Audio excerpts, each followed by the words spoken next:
Hershey and Keegs show.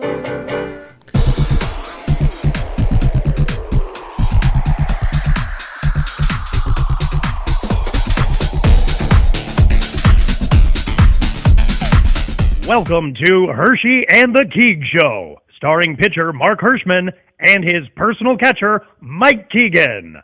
Every Tuesday night at 9 p.m. live from the Governor's Comedy Club radio studio. Thanks so much for listening. Welcome to Hershey and the Keegs Show, starring pitcher Mark Hirschman and his personal catcher, Mike Keegan.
Guys, what's going on?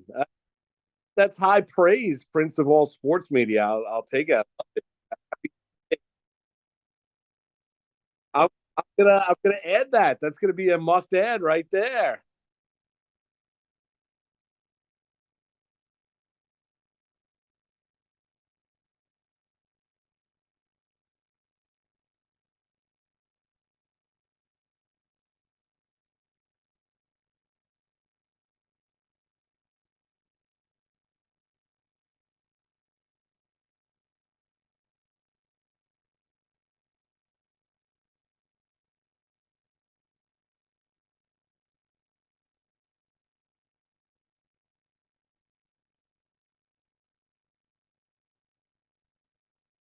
Sadness. I mean, you feel old when that news comes down because I remember when I became a baseball fan. Ricky Henderson was one of the great stars of Major League Baseball. So I mean, you feel that. Initially, though, I felt sadness. I was shocked. I mean, he's 65, complications from pneumonia. He was always a guy that was like in peak physical condition whenever you looked at him. It didn't look like he had an ounce of fat on him. Tremendous base stealer, tremendous baseball player. But initially, I didn't, sometimes you get these, especially on social media, kind of the fake death stuff when it comes to celebrity stars and stuff like that. I didn't initially believe it and until it became official. And then it was just, sadness. I loved Ricky as a player. I mean, he was just one of my favorite players.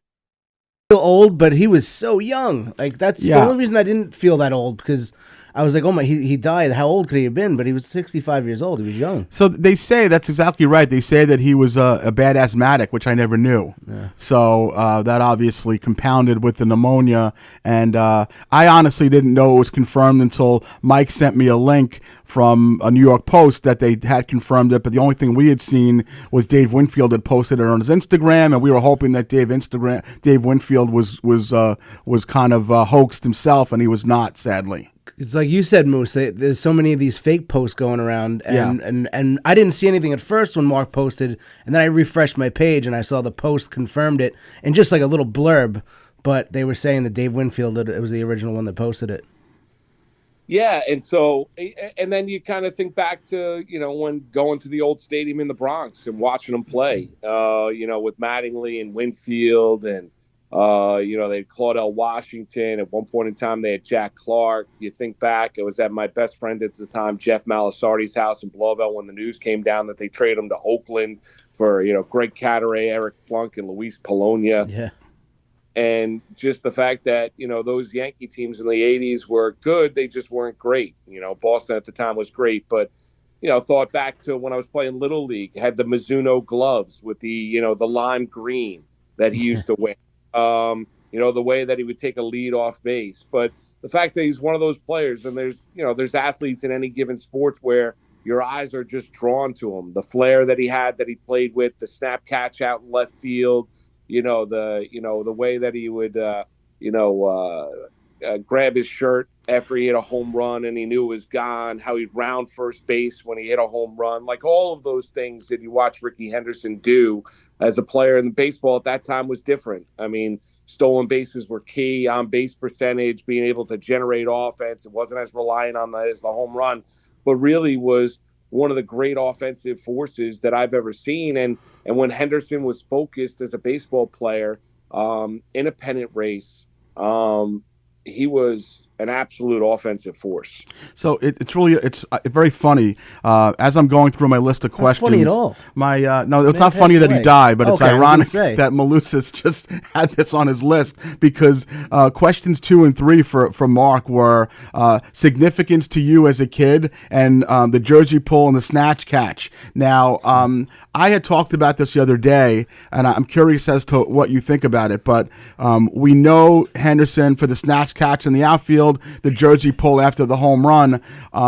I don't recall as a 13, 14-year-old, 15-year-old kid that there being animosity towards him from other players. Whereas nowadays, a player does that, he gets a ball to the back or something like that. Would you agree that, is it just my perception because I was a kid? I think you're dead on correct. I don't remember any animosity toward it. I mean, maybe we watched the game when we were, younger, that young, and there wasn't as much attention to it. But no, I mean, the biggest animosity I remember was, Jeffrey Leonard when he was hitting home runs for the San Francisco Giants, and he'd have the one arm down. One flap down. Yeah, one flap down. Yeah. He was right for base. And I remember the announcers getting all upset at the time and that he was showing up the pitcher and all that kind of stuff. I don't remember anybody looking at that.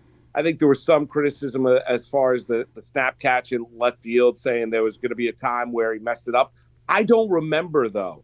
I don't remember Henderson not making one of those catches that I could be wrong. And maybe there's one I missed or whatever it might be. I didn't see every single game he played. Yeah. But did watch, I don't remember him ever messing that up. Well, I know one thing he never did was play center field for the Yankees and drop a ball in Game 5 of the World Series. So, yes, that's a nice. Thank you. That definitely did not happen. I just don't think that there was. I think he was kind of a beloved player, and I've heard some really competitive players talk about him with reverence. Will Clark, who was one of the most fiercest baseball players to ever live, I've heard him talk many times about Ricky and stories about Ricky on first base. It's one of my favorite stories. Right, and it was never without any animosity or hatred. Is that just because that was Ricky's personality? That's who he was? Yeah, I think so. I mean, I think there's also great respect for what he was as a player. Like Henderson was, an amazing personality, referring to himself in the third person. It seems like, everybody that played the game had some sort of crazy, like, Ricky Henderson story. But I think it's more reverence to what he was as a player. I mean, you're talking about a guy that, not even arguably, I think is the greatest leadoff hitter that Major League Baseball has ever seen. I mean, that's what Ricky Henderson was. And he had a larger-than-life personality. Like, that was just another thing. Yeah, no question. So I think you're seeing all the outpouring of love. First off, I think the shock of the news that coming down, and then the respect of what he was as a player. I think he finished with 297 career home runs. He keeps on doing this. I keep on looking at my notes to bring up a subject, and he keeps on saying it first. Mark, stop it. Mark's a pro. That's why.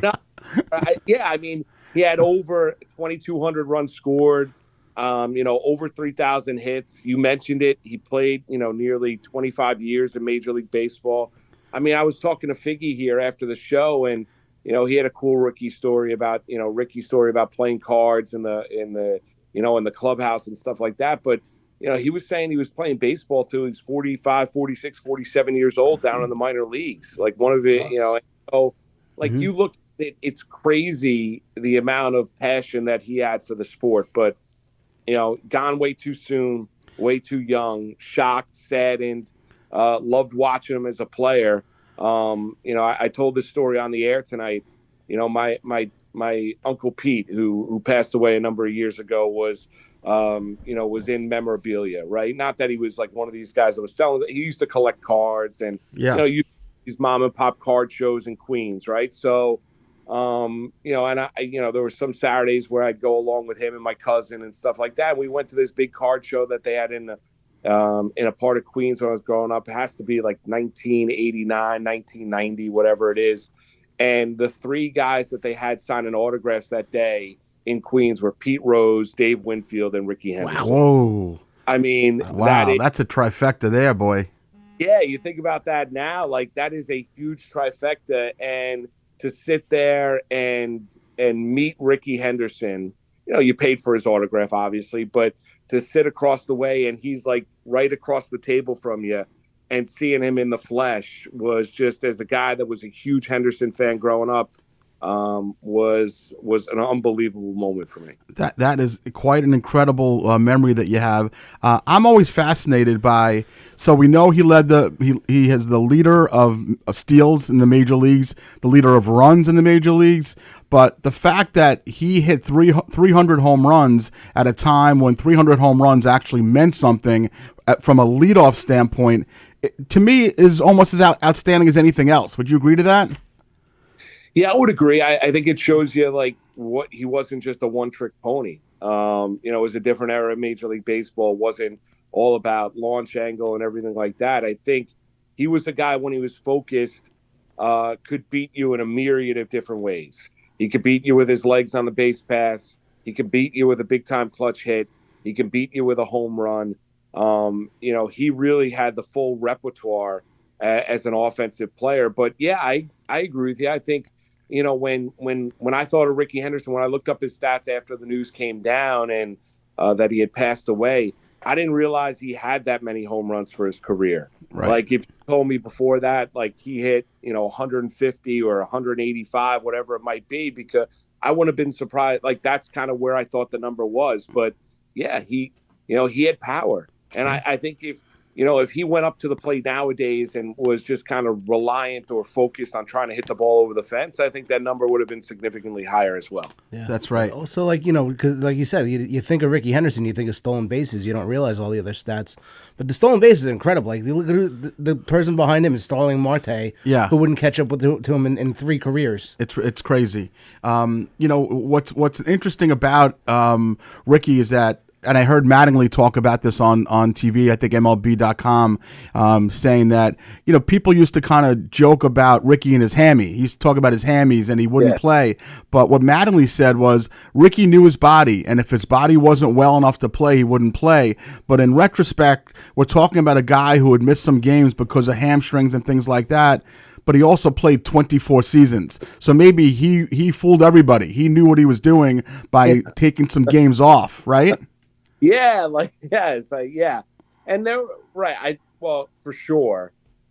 And it was also, a different era. I think nowadays, if sometimes we look at teams that maybe play guys a little bit too much, and maybe they're gassed by the end of the season and saying, well, why didn't you give them more days off during the course of the regular season, right? It's, the day game after the night game for a catcher. Remember, Met fans used to complain about that with Piazza, right? Why isn't he in the lineup? I'm going there on a Saturday afternoon. Well, he played Friday night. We're not going to have him behind the plate on Saturday afternoon. You got to give him some time off. Yeah, I think Henderson knew his body. I think the interesting thing with Ricky was that, and I mentioned it before, he looked at himself as the finishing piece for championship teams, and he was not wrong. He was right. Whether it be, Sandy Alderson traded, when he was, talked about, I think mentioned today, he's the greatest player that he's ever had. Said that, traded back for him twice. The Toronto Blue Jays. You look at, when they won, you look at these teams and Henderson, when he was focused and right. And it's a shame that the Yankee teams in the 80s, when he was here, they were never good enough. And when he was a Met, he was at the end of his career, but that they were never able to win a championship, with Mattingly and Henderson and Winfield and that group of offensive stars. What's fascinating to me is that a couple of things. He played with the Mets in '99, which is right on the cusp of them playing the Yankees the next year in the World Series, which is fantastic. But one thing that was brought up to me was that he was a midseason replacement in 2007 and was the Mets' first base coach for half a season. Did you even realize that? Because I certainly did not. I didn't realize it until I read it. Yeah. I forgot about that. I did not. I completely forgot about that until you just mentioned it. Perfectly honest, I don't remember him being a first base coach for the Mets. You know what? He replaced. I think that they moved Howard Johnson to hitting coach or something to that effect. Is that right, Mike? That we read. Yeah. And Ricky coached maybe June, July, August, September. So imagine him being your first base coach. He's like, Ricky thinks you should go. Right. Ricky's faster than you still. Yeah. Ricky would have had that. There'd be stories in the clubhouse before big games where he'd be in a full-length mirror, pumping himself up, where he'd be half naked. There was just stuff that Henderson would do. My buddy Frank Lucano, he just messaged me. He said he saw Ricky front row Fenway Park and he yelled out, "Ricky, you're looking great." And Ricky goes, "I know." Ricky knows. Ricky knows. It's just great. It's just it's amazing. You walk around, you wish you had, we all had the confidence that Henderson did as a human being. And he was an amazing personality, an amazing baseball player that I think a lot of people obviously respected what he was as a baseball player, but he enjoyed life as well. It's just stunning because he was there. I think he was catching the first, either caught or threw out the first pitch, the Athletics' last home game out at the Coliseum. And then to get the news, I couldn't believe it. Way too young. 65 is way too young. And I didn't know he was an asthmatic and then you get to wonder how sick was he and all this stuff. It's just way too soon to go. It's kind of poetic almost that there'll be no more games at in Oakland and Ricky is gone. There's something symbolic. So I don't know. My friend Phil is from Oakland. Why are you name dropping every friend you have? Did you get paid off today? Mention me with Malusis. Mention me. Yeah, you might know me. Nobody knows. But he's from Oakland. He's just what kind of year is this? I lost my favorite ballpark and my favorite player. And 110 games. I know, Yeah. It's true. It's bad. Mark, do you go? I mean, I know you were at FAM back in the day, but certainly for me, when I was a kid growing up in the 80s and I was a bleacher creature in the mid to late 80s, early 90s, the old Yankee Stadium, the press exit and the players exit and entrance, you were right near the players. And we used to stand by the barricade and we would see all the players, and Ricky would always come out in a tight silk shirt and tight slacks, and he'd always be flanked by gorgeous women. And I had interactions with Ricky a million times. Were you around in that era in the 90s and later? You were, okay. Yeah, no doubt, because the players' parking lot was fenced in. Yeah, right there, ready to go onto the parkway. Yeah. There was I remember it was like a Friday night game. I forget who the Yankees took on, but John Candelaria started for the Yankees. Yeah. And big pitcher, pitched well that night. I don't know. He had like 7, 8, 9 strikeouts, and he walked out. And you're a young kid, and you're autograph hunting. You have the program, because every time you went to the stadium, you'd get the program. Even though I wouldn't necessarily keep score, I'd keep score for 2 innings before you got the chicken fingers and fries down the left field line. So you'd have the program out, and you'd try to be getting autographs, and some guys would stop and some guys wouldn't. I remember John Candelaria stopped. He's like, "All right, walk with me, kid." And I walked with him to his car. Wow. And through security, told security he's okay, walked with him, put his bag in his car, turned around, signed the scorecard, the program for that day, whatever it was, and then took off. And it was like a really cool moment. Like, you don't get those interactions. Cool. Yeah, I remember it was with my dad. I saw Darryl Strawberry walking out there. Mention your dad's name. My dad, Mike. Mike Keegan. Mike Keegan, yeah. My dad, yeah. It's funny. I love your story, and for people who today the players park underground, they leave underground, they come underground, you don't see them. But we used to literally watch them get out of the parking lot, and we would chase them down onto like almost the Deegan. And I once went to put my hat in Dave Righetti's car to have it signed, and the hat fell in, and he drove off with my hat. Really? No shit. Yeah. Dave Righetti still has my hat all these years later, 37 years later. But you're right. You'd hope that there was like a red light. Yes. And then you toward the car. Like those were the times. Like, it was such like a different era where the connectivity, and listen, now you have more connectivity socially on Twitter and stuff like that with players to an extent. Some react, some don't. Yeah. Get overwhelmed. But then it was Marcus like the blood. Like, it was cool. It was great. I mean, and people don't understand that. Like, the guys would just literally walk out and walk across the street, and there would be a barricade.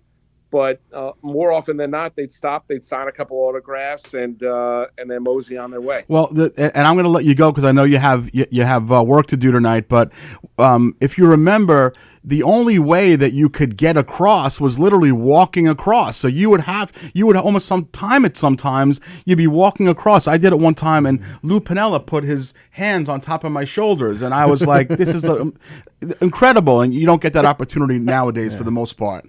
No. It's as He didn't put them on the shoulder. He put them around your neck. He put it on my little chubby cheeks. He did. No, what did he say to you? I just remember like staring at him, and he was so much bigger than I thought, and it was just like a "Hey, how you doing, kid?" type of thing. And of course, I got tongue tied, and I blew the moment, and that was it. I probably told him that Righetti had my hat, something like that. I miss the old stadium in the Bronx. I do. I miss that ballpark. I miss the best.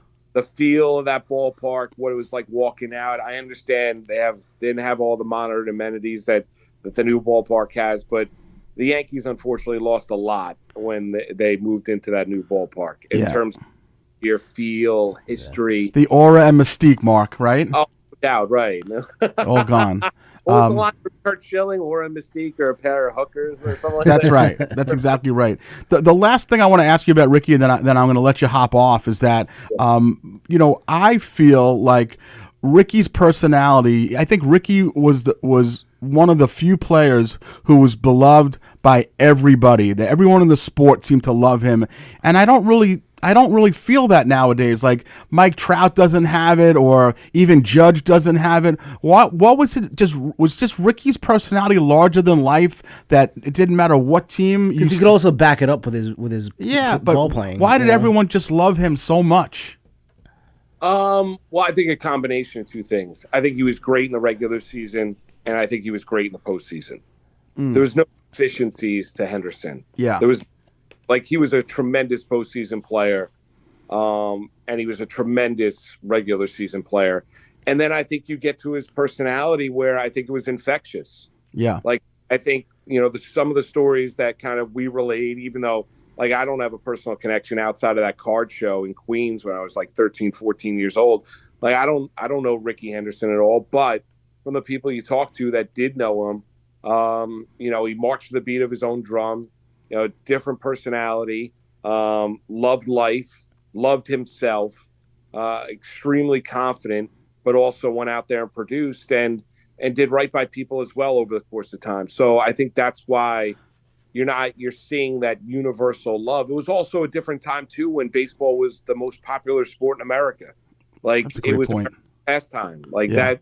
I mean, baseball, the heroes of the sports fan during that time were baseball players.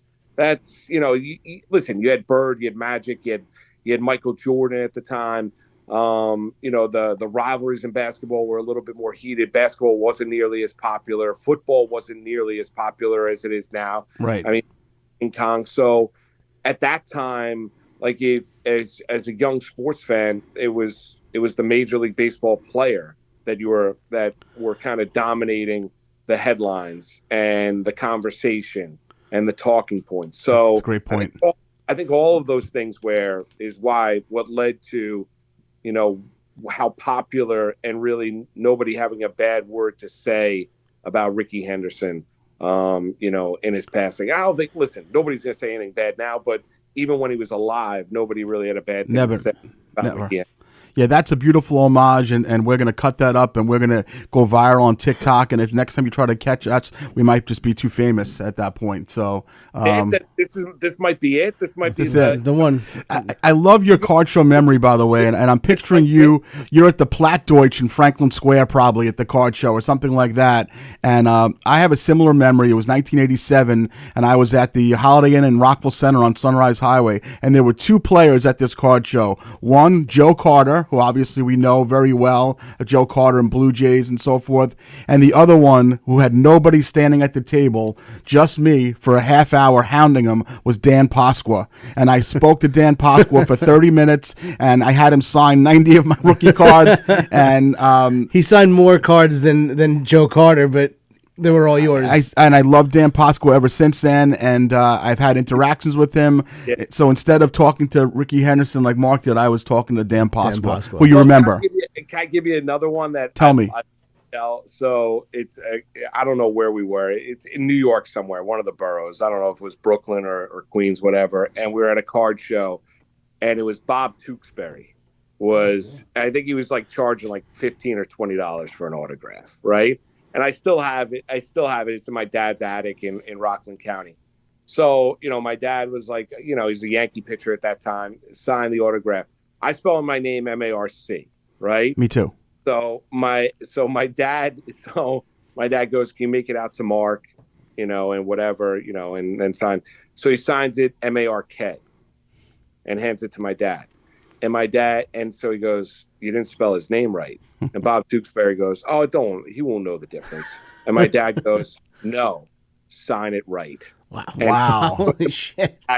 And he signed a new one to Mark. Like, it's one of the favorite. Like, that's amazing. Like, you're Bob Tewksbury. Like, sign it with a C. Like, yeah. We're spending the money here. It's not like the line's out the door. Like, nobody's looking for Bob Tewksbury autograph. Like, just sign it with a C. I love that. And when I invariably run into your dad this summer, as I usually do in Saratoga, I'm going to bring up the Tewksbury story, and I'm going to listen to it firsthand. And that's it. We're almost at the 10 o'clock point. I know you got to run.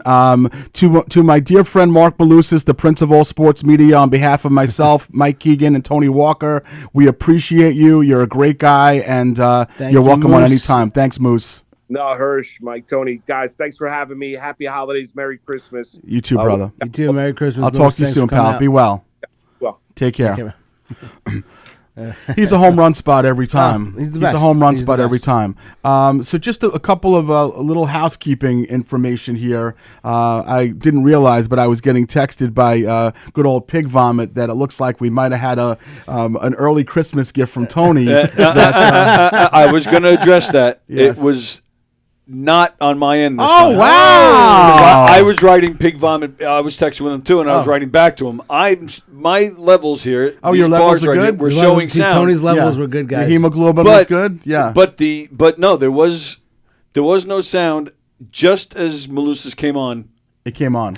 I think your first question might have had no sound.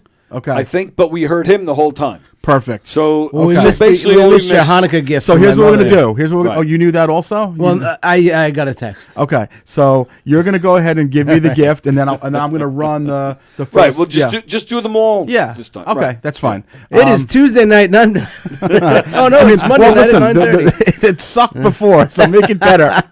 But in honor of the Hanukkah season, Festival of Lights, the yeah. Festival of Lights, Yep. I bestow this gift from my mother, Diane Keegan. It's a yarmulke. This is not a yarmulke, you No? dumbass. This is a mini menorah Oh. that your mom had gotten. It looks like it's a cake topper of some sort. I believe so. But thank you. Let me just make sure it's in the right camera. Tony's going to put it in Put there. that up in your window in Levittown so that people egg your house on Right. Christmas Eve. No, I put all the Halloween, the Hanukkah decorations in the backyard just to make sure. Fuck that up. Yeah, So Mazel thank you Tov. to our dear friend Diane, Michael's mother, our sponsor, and my biggest supporter and dear friend. Because like Happy I said, Hanukkah. you, as she said, are her favorite little Jew boy. She is a wonderful woman. She's a dear woman, and I appreciate her. Let's see. Pig Vomit said no one can hear the ads and just a very brief part of the interview with Moose. So yeah, so let's go ahead. Tone, should I just run right through and we'll do the whole all the let's do them all. advertisements. We'll And do you them know all. what? There's one that we're not going to post a picture of, but a buddy of mine opened a restaurant this week, so I'm going to just add that one just on there. That sounds so good. you can take a little bit of break, Mikey. I'll do the Thank God. the legwork here. The Herschy and Keegs show is proudly sponsored by Demolition Specialists, 1-855-RIP-OUTS, the number you call for demolition, dumpsters, and fence rental. Family owned and operated for over 30 years, they are a fully licensed demolition contractor. Angela's Bra Boutique at 223 Main Street in Farmingdale, 516-249-6409. Personalized bra fittings providing a wide selection of brand sizes and styles. Triple M Professional Painting and Construction, 516-395-6390. Family owned and operated for over 35 years. Call for your free estimate today and ask for James. Impressions Dance Studio. Reach them at 516-735-0545. Take life by the hand and dance. 3103 North Jerusalem Road in Levittown, www.impressionsdancestudio.com. And it's perfect for this ice-cold weather is Sunray Services. Now is the best time to convert to hybrid heating and cooling. Call them today at 631-231-5533 or visit them online at www.sunrayservices.com. Our next set of sponsors brought to you by Minutemen Sewer and Drain, Minutemen Plumbing and Heating. Call 1-800-287-1772 for 24-hour a day, 7-day-a-week service, and ask for my friend Bill. And Bill actually was at Barbie Doll's house the other day doing some work, so we followed up with our Hershey and Keegs sponsor, and we stuck by our word there. Hershey and Keegs Show is brought to you by American Restoration Solutions. When disaster strikes, they'll guide you to recovery.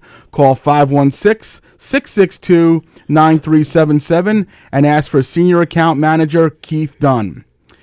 We are brought to you by New View Construction, established in 2007. They are the people to call for the finest craftsmanship and all of your general construction needs. Call 516-924-5627 and do it with confidence. And then there's my own little menorah gift-giving darling, Diane Keegan, New York State licensed real estate person Diane Keegan from All Island Estates Realty Corporation. You can call Diane directly at 516-458-1864 or email her at diane@allislandestates.com. If you're looking to rent, sell, or buy, make Diane your first call. And next week we'll have a picture for this one, but this is a new advertisement for a buddy of mine who opened up a new restaurant. Come on over to Teddy's Cork and Balls. Fine wine and the best meatballs this side of Sardinia. Teddy's Cork and Balls is simply delicious. So come down and taste Teddy's Cork and Balls and get a 10% discount. If you say Hershey and the Keegs Show sent you, go to teddyscorkandballs.com. Am I allowed to laugh at that? Yeah, you can laugh at that one. That was just a little gag, a little put on, a little Christmas put on. Oh my God! My buddy Johnny Oates had asked me to see if I can slip that one past you, have a little fun, you little prick. So I would go there though. They sound balls. delicious. Yeah, we got that. You're allowed to laugh. You got it. Very good. Good work. Good job, Johnny Oates. Good job, Johnny Oates. So, anything else? PB? No, that was it. So we just missed a little bit of the advertisement. That was it. That was it. Okay. We had a great interview with Malusis. Nigel Fullerton, was calling him, Pretty Ricky. That was Pretty Ricky. Ricky. You know the John Olerud story, which I think was debunked. I'm not sure if it was. Oh, I don't know if it was debunked. I don't know, but that's I such hope a good it wasn't story. debunked. Somebody said no. Why do you think it was debunked? Did you read? Because I read there were conflicting. I heard it was legit. I heard it was legit, and then somebody. So just tell it like it was legit. I'm going to tell it like it was legit. John Olerud was saying that when Ricky was playing in Oakland, he had asked John Olerud why he wears a helmet at first base. And Olerud goes, when I was in college, I had an aneurysm, and I just wear the helmet to protect my brain in case a ball gets hit over here. Ricky goes, oh, man, I played with some guy in New York that had the same thing. And Olerud goes, yeah, that was me. That was me with the Mets. He played with me because I wore the helmet at first base. Wait, so did it happen where they both played on the Blue Jays? They were both on the Blue Jays and the Mets. Yeah, not Oakland. Okay. Yeah. Oh, yeah, it wasn't Oakland. It was the Blue I don't Jays. think that doesn't seem like a story it's harmless. Yeah, I think it might have embarrassed Olerud or something. I don't know. And he kind of tried to debunk it, but it's a great story. It's got to be true anyway. Yeah, it sounds like a Ricky I don't Henderson. think that's that, and the Will Clark. The Will Clark story is great. Where he's stealing second base in spring training. Well, that was kind of what I was saying. Is that Will Clark comes across as a big dick. Yeah, he is. He absolutely is. But he spoke with Ricky with such an endearing love. And they were crosstown rivals, and they were definitely in the peaks of their career about the same time. Yeah. And like San Francisco and Oakland were both significant teams back then. Yeah. And you would think there would be a little animosity, and there was none. There's none. Because that's just the guy he was. They give each other the business too at first base. Yeah. Will Clark obviously knows they don't want Ricky Henderson to steal second because they want to give Mark McGwire and Jose Canseco some swings. Yeah, and he goes, "You gonna let them? You gonna let them hold you at first? You gonna take that? You should steal that base." Right. And Ricky goes, and after two pitches, he's just he steals the base. Says, "Ricky's gone. Ricky's gone." He would get on first base and just go, "Ricky's here." I love that. I love that. And rest in peace, Ricky Henderson. Yeah. I can't think of a better spot there. Putting up Mark Malusis, who, certainly a sports reporter for a long time and had a really good take on Ricky and his passing. So rest in peace to the stolen base king. And, we're glad we got a chance to watch you for all those years. Yeah. Okay. Now we can start doing some personal attacks. Oh, nice. So I didn't even follow up with this. Once I got wind of the fact that I was spurned again, I was just so disgusted. I'm like, you know what? I'm just going to leave this subject alone, and I'm going to bring it up on the show. So I didn't mention it to you, but last Wednesday, I was out. I went to dinner with my buddy Champy, who you obviously know. We had dinner in Limbrook. You guys didn't invite me? I would have. No, we didn't invite you. It was me, a Champion, his sister Jamie Lynn. We had a great Chinese food dinner at So Far So Good in Limbrook. And, as I tend to do when I'm in the car, you're not a great phone answerer. You're not a big phone talker either, Tony. But there are certain people that will answer the phone when I call and bullshit with me for a little while. Monty's one of them. Haft is one of them. I saw Haft the other day. Yeah, well, so I call up Haft, and he doesn't respond to me. He doesn't answer the phone, but he texts me back. I don't know why you just couldn't say, like, I'm busy, I'm with whatever. He said, "Oh, I'm out to dinner with Richie Byrne and Mike Keegan."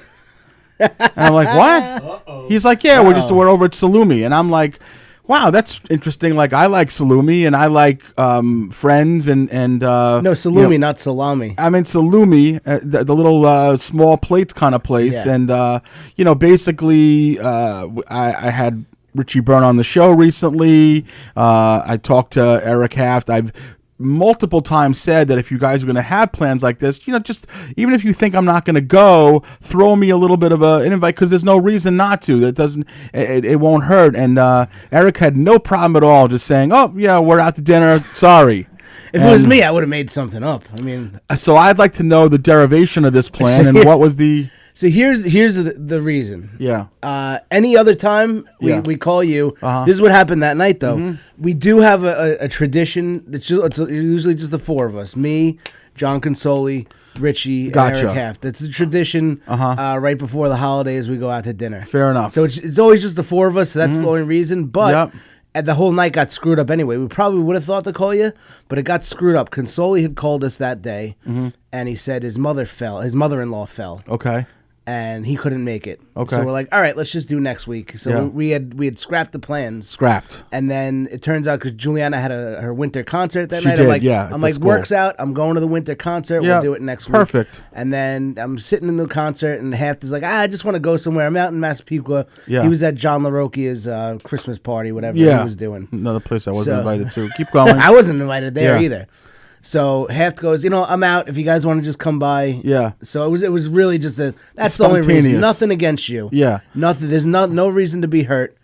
The whole not bad, right? I don't believe a word of it. I don't either. I don't either. I'm making it up right off the top It's a great story, though. But it's a great story. But we had originally scrapped the plans, and then Haft was like, Richie had already taken off work. And so basically now there's not only the original plan that I won't be invited to, but is it's the side plan that happened. So it was Wednesday, plan, and then next week's plan too. Yeah, and there was an open spot for you because Consoli bailed. You know what? Next year, if somebody bails, we will.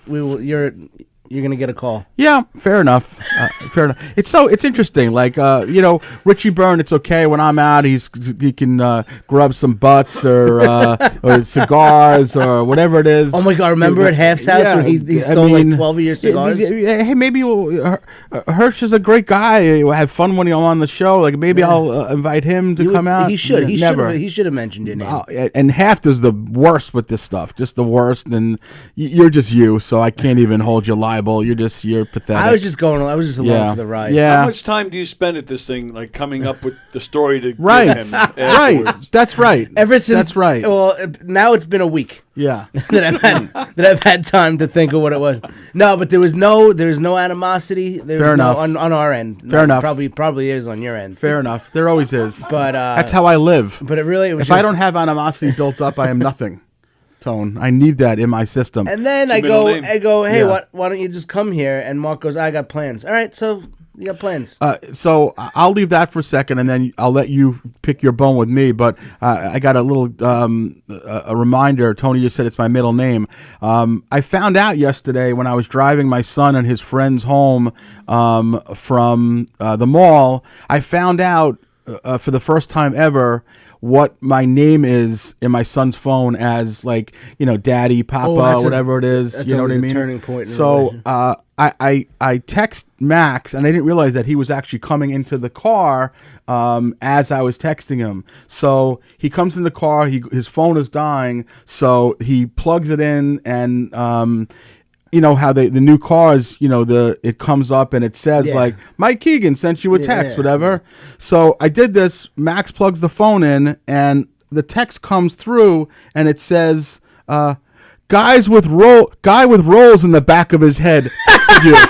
Holy shit. What the fuck? What the fuck? Guy, I mean, listen, I have, like, that's my guy. So, and I'm like, Max, what the hell? And he's like, his friends are in the back gasping for air. God, because they obviously know that because they're always sitting behind you. They're always sitting behind me, always sitting behind, of course.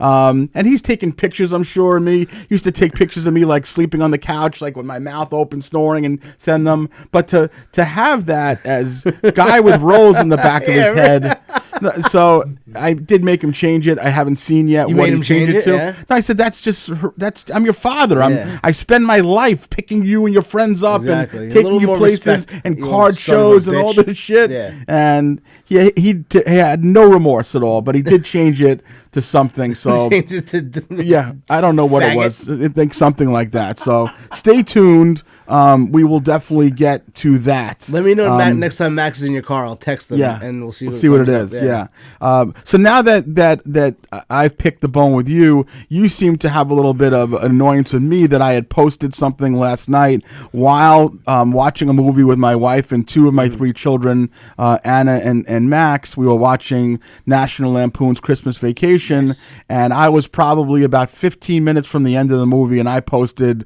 something to the effect of, "This movie fucking sucks." Now, I haven't seen it probably... You watch your whore mouth. Yeah, I haven't Irishman. probably seen the movie in 30-something years. And, for me, like, I can watch National Lampoon's Vacation, the original one, every day, and I think it's a classic film. Always a classic. But the Christmas Vacation was never something that I watched a lot, and I don't know if it's because I haven't watched it in a long time, and it just doesn't stack up to the original, but I'm telling you that... And this is a laughing group, especially, like Max likes to laugh, Anastasia, and it didn't hit with us. And I posted this, and not a lot of people agreed with me. I think no one did. Stabile's angry about it. You're apparently angry. Go ahead. Who hurt you? I'm not trying. What uncle touched you? That made, we need a full hour for that. But that makes you hate that. I just didn't find it funny. It's not. It's not like a great production. It's not like a wonderful production. It doesn't need to be a great production. There's so many classic lines. Are in that there, though? movie. Yeah, the Shitter's Full. So I was actually waiting for Shitter's Full, and I'm like, no, like it's like it just didn't do it for me. It's so much subtlety. Like when he's saying about it, the guy, Merry Christmas, we got the little Jewish guy, Happy Hanukkah. It's like I don't know. I felt like it missed. Kiss my ass, kiss his ass, because. That's when he's saying about it when the workers, his coworkers, whatever. I mean, that was okay. It just, I don't know if it was maybe watching a movie for the first time and not watching it on the big screen. I don't know the answer. I'm just saying it didn't hit. I watch it at least once a year and I still enjoy it. Wow. So many. Is Rusty still in the Navy? It's I don't. I'm telling you, I'm sorry. I wasn't doubled over with laughter. The only credit I'll give you is probably it's a nostalgia thing for me. Okay. Because I watch it every single year, and I make sure I watch it around Christmas time. I mean, I could watch Trains, Planes, and Automobiles. I can watch Vacation. I can watch Meatball, Stripes. I watch a Blazing Christmas Saddles. Story. It's on for 24 hours. I'll watch it 24 times. Christmas Story, I will watch definitely a couple of times in the season. I think it's a comedic gem. Yeah. So it's not like I don't like. I prefer the old movies over the new movies. It's not like I only like new movies. What made me feel a little bit better was when you said you enjoyed the original Vacation. I love the original. Because if you're not liking that type of movie, then I don't know if I can even do this podcast. No. I mean, again, for me, that's my email address is Blazing Saddles. That's my wheelhouse. That's right. That's from the old rough night in college. Hey, hi there, Tushy. No, and we can even get into it if you want, but I told you that the classic 80s and 90s movies are my jam, my wheelhouse. This just didn't do it for me. Maybe, but at one point it did do it for you. I watched it last night because I just didn't have a great remembrance of it, which is not typical because most of these old classic movies I've seen many times. So the fact that I don't have a great remembrance of it means maybe that it wasn't one of my favorites back then either. Is this Max's first time watching it? Yeah. So what did he have to say afterwards? Let's put it this way. I watched Big Daddy with him last week with Adam Sandler. Loved it. We were cracking up at all the right moments. Yeah. And that's a movie, 80s, 90s, whatever the case may be, 90s, I guess. It just didn't hit. He didn't love it. Anna left at one point. Jesus Christ. So listen, it is what it is. We don't have to belabor the point any more than we already have. But anyone that I've offended or hurt during this holiday season, I apologize. I'm not looking to cause issues, but I'm willing to look past it. I appreciate that. You know what I'm going to do tonight when I get home? I'm going to watch Christmas Vacation. You're going to watch it. Do you see the new one? that came out like a few years ago? Like Yeah, Ed Helms I didn't and watch Christina it. Applegate? Yeah, I saw it in the movies. I saw it in the movies by myself. Yeah. Because like my mom was yelling at me during the day, like she gets crazy on Christmas morning. Yeah, like, yeah. She has to clean the entire house, Right. for 48 straight hours, and you can't piss in the house. Right. So Santa's not real, Mikey. You're 41. God damn it. And you can't even go to the bathroom in the house. You have to use the gas station up the block. Like, That's fine. Like, she's nuts. Yeah. But I got in an argument, and I went and I saw Christmas Vacation by myself. Right. And it wasn't great. There were a couple funny parts. I love Ed Helms. Hey, Mike, your son ran away from home again. What do you mean? He's 40. He didn't run anywhere. He pulls this shit every year. I was like 36. He's going to the movies again. Oh, we better call the cops. That was a sad moment in my life. It's Christmas Day, and I'm in the movie theater by myself. Can I just tell you, I love going to the movies by myself so much. I do too. Love it so much. One movie that I can probably never replicate the experience. Do you Pee Wee Herman like going to the movies by yourself? Does a bear shit in the woods? The one movie that I saw by myself in the theater that was the end of it. I was like up in the aisles dancing. Was Slumdog Millionaire. I saw by myself in the theater. Really? You know, at the end where the Indian dance. Yeah. I was doing it. Yeah. I was doing it. I was just snapping. It's such a good film. But I did see a video the other day that reminded me of you. Our buddy Hugh Murray had either posted it or commented on it, but it was a video that I pictured you really, really enjoying. It was one of these these fight videos where just someone's on a phone and they catch two guys fighting, and that was like these two looked like either like Spanish kids or black kids. They were fighting in the street and they were just beating the hell out of each other. And towards the end of the video, one guy just knocked the other one out, and he stood over him, and he just started pissing on him. And I'm like, Keegan's gonna like this. No, I gotta watch. I gotta go back. Yeah, he just started peeing all over him. I love that stuff. Yeah, like that. I've never seen anything. I love that stuff. I've never seen a video like that in my entire life. This is not some sort of sick sex fetish video. I'll send you a link. No, all I gotta do is go into log on to your Facebook tomorrow. I like it when they don't even fight first. No, but think about Who it. needs Like the fight? we just talk about it for a second? The demoralization of this. You're on video. You're in a fist fight. The guy beats your ass, and then you're like, oh, thank God it's over. I'm on the ground now. And then all of a sudden he just starts golden showering you. Exactly. Like that's as demoralizing as it comes. I would think. That absolutely is. Yeah. So I gotta watch that. I'm afraid I'm going to go into Mike's Facebook tomorrow to post the episode, and I'm going to see all these urine sites. Go into a urine hole. Yeah, exactly.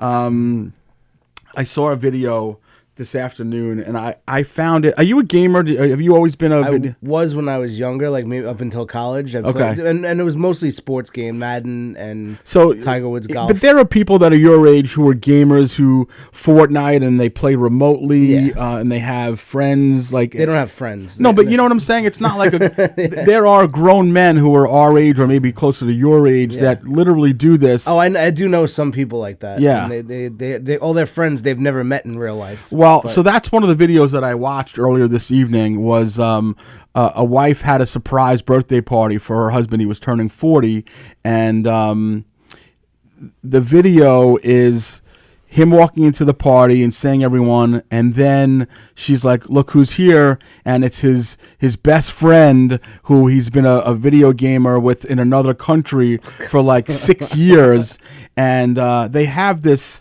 They've seen each other's faces before, I guess, on camera or whatever. Yeah. But they break into this like really deep embrace, and then the guy starts weeping like he's. Oh my! And I guess like if that's like when Tony went down to Florida to eat steak with that guy. Oh, that's right. How is John doing, by the way? He's doing great. He is doing okay. No. No, he's he's got his issues. But is he? I guess what I'm asking is he status quo? Has he been a little bit? Yeah. Okay. All right.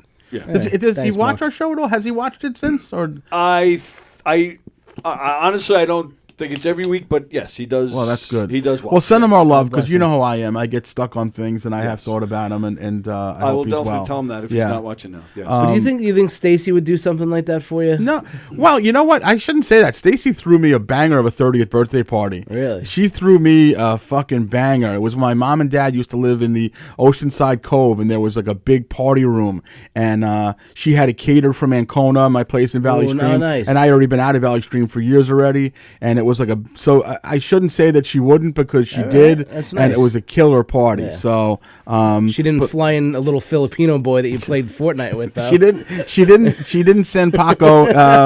Did not happen. But this was such a. It was like a sweet moment, and then it felt a little creepy for a little bit. Yeah, But I think it's a real thing where Carla, people, do you even love me?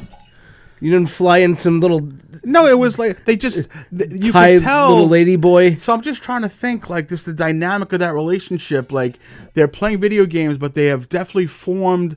In order to weep for someone who's a friend or whatever it is, you have to. There's got to be some trust. There's got to be some sort of probably emotion. Up until 4 a.m. Yeah. killing people in Fortnite or stealing guns in Roblox. But I guess my question. That's an excellent point. Are they just doing that, or is there like, hey, Mindy, she's a little late on her period, and we think, like, are they talking about? I'm sure stuff? they are. They have the little headsets on, and they probably get it, because I'm telling you, they probably formed a bond, like two detectives, like you and your partner.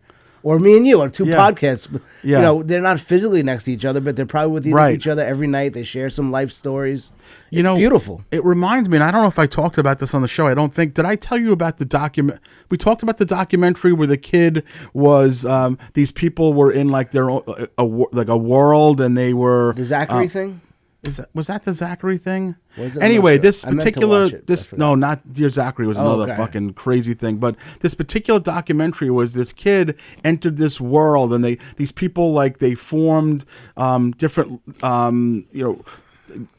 I don't know what they did actually, but he was he became beloved by all these other people that were in the game with him, and they didn't know that he was dying because his muscles were deteriorating, and then he eventually died, and he stopped going online, obviously, because you can't go online when you're dead mostly. it's usually the and case. all these people, they found out, and they came to his funeral, and one after another were up there talking about he was a great friend. We loved him so much. If we ever had a hard time, he would talk us out of it, and and it was a phenomenal thing. So I guess there is some sort of level of intimacy that you can gain from this type of thing. Because you got to figure they're just people that don't have friends in the real world, and that's what they have. Yes. Yeah, no, that's true. The Dear Zachary documentary I had mentioned. Still got to watch it. I keep forgetting. It's not for the faint of heart. It's an emotional roller coaster. But if you're a documentary lover like me, you definitely have to watch it. I was gonna watch. I was away this weekend, so I have the whole 48 hours to do nothing. I was doing shows in Pennsylvania, and I meant to watch it, and then I started watching the Aaron Rodgers documentary. I got to say the word right. Enigma. It's called. Is that what it's called? It's called Enigma. Yeah. I disdain Aaron Rodgers, and I can't even watch it. I can't. I hate watch it. Yeah. I used to love Aaron Rodgers. You know what? I can hate watch videos like 2-3 minutes. I don't know if I can stomach an hour of that piece of shit. Was it that bad? Was it like disgusting? You know what? It wasn't praising him. It was also mentioning, like, a lot of guys think he's arrogant, and a lot of guys think he's an asshole. Yeah. So it wasn't like a put Aaron Rodgers up on a pedestal kind of thing. It's Right. also like this guy's a tough guy to work with, and he's instead of going to training camp, he's going to go to Egypt on an ayahuasca retreat. So yeah, I don't want him back. I'm sick of him. The Jets are a losing environment with him around, and it's pretty bad. Speaking of pretty bad, this happened to me today. I ran into someone that I haven't seen in a while, and this has happened to me a lot. And I don't know how often you get this, but someone's like, "Oh, you still perform comedy?" I'm like, "Yeah. You come out to one of my shows," and the response is always like, "Don't heckle me. You're not going to heckle me, are you? You're not going to get a hold of me in the audience." Like, what is it about people thinking that they're so special that I'm going to go ahead and take my act that I have been doing for all these years, and now, like, how am I going to get about? What am I going to talk about, little Pete over here, or little Jimmy? Like where we were this weekend in Harrisburg. The show's at 8:00, and you're there all day, and you're at the restaurant. Me and Jay Nog were watching the football game. So you're in the hotel. Yeah, so it's a hotel, restaurant, and comedy club all in the same building. Okay. And so Saturday, you have nothing There's to do. nothing to do. You're in the Pennsylvania. restaurant, we're watching the football playoff games and the bowl games, and people are coming to the show that night. So there's a big flyer of us up in there, and they're coming up. "Oh, we're coming to your show tonight. Don't heckle us." I'm like, "Don't come to the show. I hate you." I just don't heckle. Like, why would I heckle you? I don't know you. But even if you have a friend coming to the show, like, is that like? You know how hard it is for us to get people to come to shows? You think you're going to come to one and then berate you? Not only that, like, people just think that that you're just like a clown up there, that you're able to just all of a sudden do a whole bit about that guy that you just saw 12 years right to learn the 30 minutes that I'm going to do and hope that I remember it. You're going to have material and you're going to do it, not like just whatever happens, I'm going to just start. Skippy from high school's here tonight. right. We do 20 minutes on Skippy him. with the speech impediment who had 3 balls. All of a sudden, you're going to do a whole act on Skippy. Then I might be able to do an act on Skippy. It's such a funny thing. Like, do people say like, "Oh, I'm going to go see your concert. Don't sing about me." Yeah, don't write a song on the spot about me. Exactly. Right. You better not write a ballad about me. Okay, Billy? You know what I'm saying? Like, why are comics so are we thought less of? Is that what it is? 100% we are. We're the lowest person on the entertainment. You better not saw me in half. All right, Copperfield? It's us and then ventriloquists and then jugglers. I don't, it's an interesting concept to me, but it feels like a little bit of a little sideshowish when people say that kind of thing. Exactly. Like, you better not. I'm coming to see your skit tonight. Shut up. Right. Stay home. That goes along with, and it's another thing that, and it's a little hack because we've talked about it, I'm sure, before, but I heard this joke. I'm going to tell you, you can use it if you want. Yeah, that's what I'm going to do. No, I mean, I want to perform. You just said comedy. the N-word 3 times. That's what I'm going to use tonight? But don't you understand that I'm not a vaudevillian act? Exactly. Like, I'm not going to be using street jokes from 1960. Exactly. Okay? Like, I've been doing this for a long time and writing material right. And trying to be successful. 2 Jews walk into a bar and one of them broke their nose. Like, we don't. It's just not gonna. It's not gonna be my act. Maybe it should be actually. Skit. This isn't the 7th grade talent show. I don't get it, and it just it feels a little bit demeaning sometimes. There are people out there like that, not to name names, that'll come here and read jokes out of a joke book. I guess. And they see that, and that's kind of things people see on TV sometimes. But they also see like there is a lot. You see a lot of the crowd work clips nowadays. Yeah. But it's not like, generally speaking, comics who do crowd work still have a stock ability the crowd work that they're putting up on social media is 90 seconds out of a 20-minute set that they're doing. But it's also very often like. Comics who do crowd work very often have prompts that they know where to turn, what direction to turn. Yeah. It's not always just random genius. The greatest crowd work comic of all time is Jimmy Brogan. He's an LA guy. Yeah, I know Jimmy Brogan. He opens up for Jay Leno, one of his best friends. Yeah, he's killer. And I was doing shows with him in LA, and he was saying, he goes, "Yeah, everyone says I'm such a great crowd work comic. This is all scripted. I could do this in an hour, but I know exactly what I'm going to say when somebody says something. It's all scripted. I'm not doing it off the top of my head here." Right. That's right. And to me, the best one I've seen online recently is a guy named Phil Hanley. I don't know if you know Phil is. Phil Hanley's very good. Phil's terrific. And Ian Bagg also, if you ever watch Ian Bagg is good too. Yeah. I would assume there's some level of scriptedness there. 100%. Even like R.C. Smith, who said it's all scripted. Like, ultimately, there's just so much you can store in your brain to be able to just rip things off like that. Exactly. But, I mean, that's definitely a talent.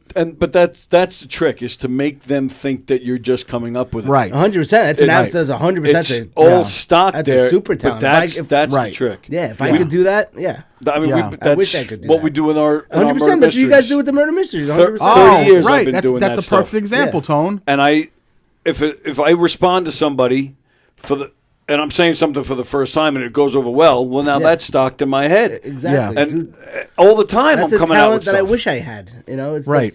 Well, that'll come with experience, I think. I mean, 20 more years of doing this. No, I mean, in the scheme of things, how many times when we started, the comics tell us that, you have to be doing this for at least, 10,000 sets or whatever it is, like some sort of crazy wild 10,000, number, so ultimately, you're on your way. Yeah. And wow, we just blasted through that hour. It's 10:34. We will close by saying, and we'll go to Tony and Mike about what they want to do. But as we're on the eve of Christmas, we're all appreciative of a lot of things and our family and health and so forth. But we're absolutely appreciative of you guys, and we've grown and we've had an opportunity to have sponsors, and we've grown on TikTok and Instagram, and we appreciate you guys, and anything you can do to help us along the way would be appreciated even further. And with no further ado, Mikey, why don't you tell us what you have coming up, and then we'll cut to Tony, and we'll close it out. New Year's Eve, Argyle Theater in Babylon, 2 shows, 6 o'clock and 8:30. January 4th, we'll be right here at Governor's Comedy Club. It's the Insurrection of Comedy. It's an all conservative Republican comedy show. George Gallo's headlining. Terrific. Good stuff. And then January 18th, we're doing a show. We're coming to the Bronx, if anyone's near there, at Millennium Boxing and Fitness Gym. I heard it's a great room. It's going to be a great room. Carrie Karavis is headlining. It'll be a lot of fun. Terrific. And Tony, what do you have coming up in the immediate future, sir? You see, you got to mention in Newsday for the that's my my mother's boss called and said I was in Newsday today. Terrific. There's a little blurb. January 24th, there's a show in the Giggle Room, the Coffee Brewed Comedy. There's a show on here on Ghost Comedy Club podcast called Coffee with the Dog. They're on every morning at 9. It's basically all the guys from that show except for the dog, which is why Coffee with the Dog, Coffee Brewed Comedy. But I'll be hosting. So, awesome. That's January 24th. That's all I got right now. Awesome. Cool. Thank you, though. Very good. And again, we wish you well. The Long Island's Best votes were closed out on December 15th. So it's possible by the time we leave you guys today and when we return, which are we on regular next? What is next? Not next week. Next week is New Year's Eve. New Year's Eve. Okay, so the following week when we return, we might have the news that either we won as Long Island's Best podcast, or if we don't talk about it, it means that we did not. We did not win. You'll never hear about that ever so, again. Yeah. So I'll that not was give that publication any more publicity. Absolutely. So again, Merry Christmas, Happy Hanukkah, Happy Kwanzaa, Happy New Year. We wish you well, good health, happiness, and laughter. Thanks for your support, and we'll see you guys next year. Merry Christmas.